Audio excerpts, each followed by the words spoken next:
This is Ben Davison. Subscribe to Stephen Icon. Well, it was a fight that nobody asked for, but people got it anyway. Tyson Fury versus Derek Chisora, part 3. And I think the fight went pretty much how people felt it was going to go, because it's only really going to go two options. Number one, Chisora was going to get knocked out quite early, or number two, Fury was going to carry him. Turned out to be number two. And nobody out there going to tell me that Tyson Fury did not carry his pal. He did. He had no intention of knocking him out at all. Derek Chisora was tired from round number 2. And Chisora was just playing with him. That's all he was doing. He was just playing with his food. He was playing with his pal.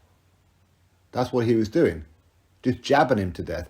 And whenever they got in close, he would just grab him. It was a jab, jab, grab. It was a Vladimir Klitschko-esque performance without the knockout.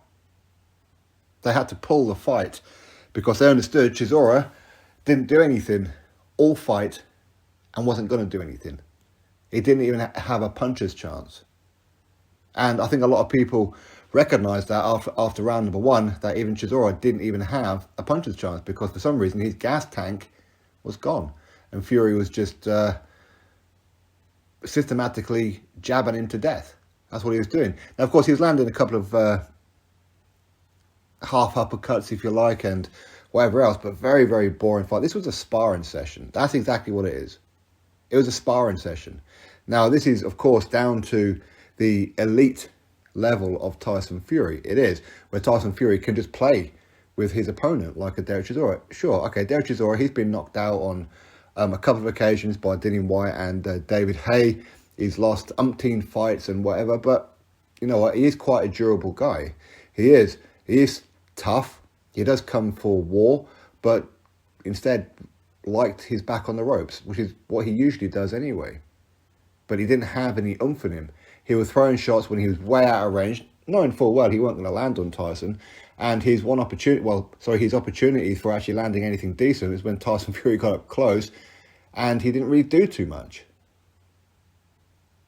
Okay, granted, I suppose he really couldn't when Tyson was just grabbing him. But to charge pay-per-view for that is disgusting, really, of Queensberry, of Tyson Fury and whatever else. It is. It is.